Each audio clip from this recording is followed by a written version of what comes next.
Apakah kalian tahu apa itu ungkapan?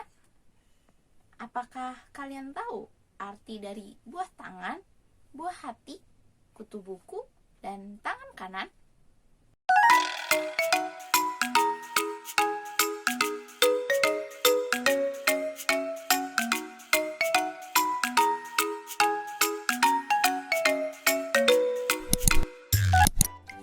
Assalamualaikum anak-anak hebat. Apa kabarnya hari ini? Semoga kita semua selalu diberikan kesehatan oleh Allah Subhanahu wa taala. Anak-anak hebat, sudah siap untuk belajar? Kalau sudah siap, mari kita berdoa terlebih dahulu ya sebelum belajar. Bismillahirrahmanirrahim. Rabbis rohli sodari wa yassir li amri wahlul uqdatan min lisani yafqahu qawli. Rabbi zidni ilman. Allahumma alhimni rusydi wa a'idni min syarri nafsi. Amin. Pembelajaran kita hari ini yaitu tema 1, subtema 1, pembelajaran ke-1. Sudah siap anak-anak? Kalian simak terlebih dahulu ya teks cerita berikut. Ayah dan ibu menyayangi Mutiara dan Udin. Suatu hari, ayah membawakan buah tangan untuk Mutiara dan Udin. Mutiara mendapatkan buku cerita, Udin mendapatkan mainan. Mutiara dan Udin berterima kasih kepada ayah dan ibu. Mutiara dan Udin tidak saling berebut oleh-oleh. Ayah dan ibu bahagia melihat buah hati mereka selalu rukun. Setelah kalian menyimak teks cerita tadi, terdapat 2 kata ungkapan, yaitu buah tangan dan buah hati. Apakah kalian tahu arti dari ungkapan tersebut? Arti ungkapan adalah gabungan 2 kata yang memiliki arti berbeda dari kata asalnya. Arti dari ungkapan buah tangan adalah sesuatu yang dibawa saat tiba dari bepergian, atau biasa kita sebut dengan oleh-oleh. Jadi buah tangan bukan berarti buah yang dibawa oleh tangan, apalagi tangan yang menghasilkan buah. Sedangkan ungkapan dari buah hati artinya adalah anak, bukan buah yang ada hatinya loh, apalagi hati yang berbuah. Selain buah tangan dan buah hati, ada banyak sekali ungkapan-ungkapan yang bisa digunakan, seperti kutu buku yang berarti rajin membaca, atau tangan kanan yang berarti orang kepercayaan. Jadi, ungkapan biasa digunakan oleh seseorang dalam situasi tertentu untuk mengkiaskan suatu hal. Mutiara menyimpan buku hadiah dari ayahnya di rak buku. Kita perhatikan susunan buku yang ada di dalam rak. Buku-buku itu tersusun rapi di dalam rak. Berapa banyak ya buku yang ada di dalam rak tersebut?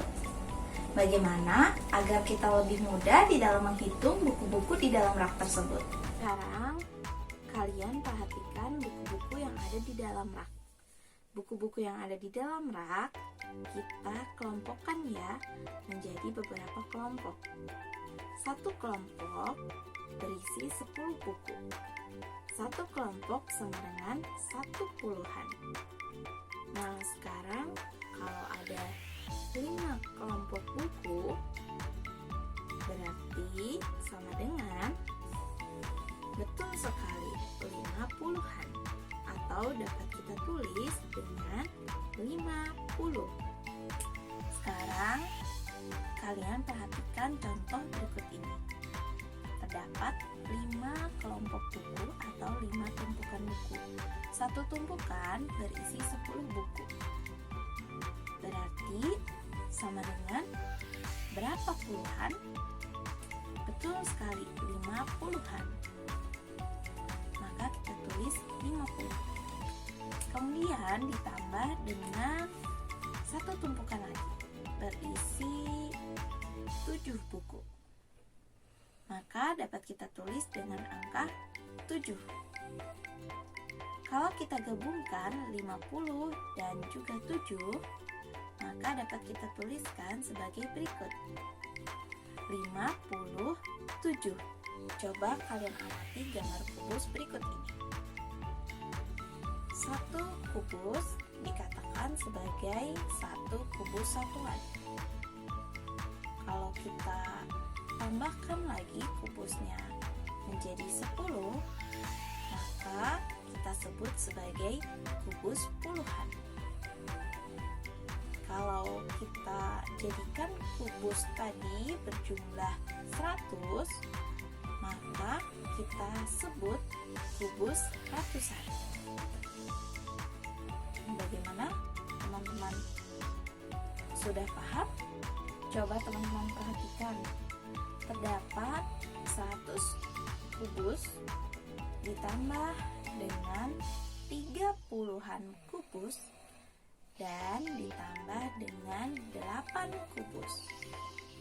Maka kita tuliskan 100 kubus, 30 kubus, dan 8 kubus.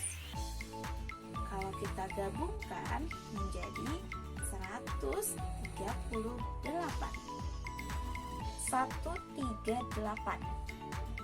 1 merupakan angka ratusan dari 100. 3 merupakan angka puluhan dari 30. Sedangkan 8 merupakan angka satuan dari 8. Sekarang coba kalian berlatih menghitung jumlah kubus berikut ini. Sekarang Ibu mau mengajak kalian untuk bernyanyi bersama. Judul lagunya Ramah dan Sopan ciptaan Pak Dal.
Setelah bernyanyi, apakah kalian sudah dapat membedakan panjang pendek pada bunyi lagu?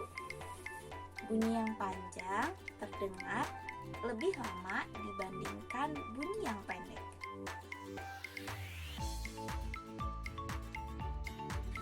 Baiklah anak-anak, pembelajaran hari ini telah selesai. Mari kita ucapkan hamdalah bersama-sama. Alhamdulillahirrabbilalamin. Semoga apa yang kita pelajari hari ini dapat kita pahami ya. Sampai berjumpa pada pembelajaran selanjutnya. Wassalamualaikum warahmatullahi wabarakatuh.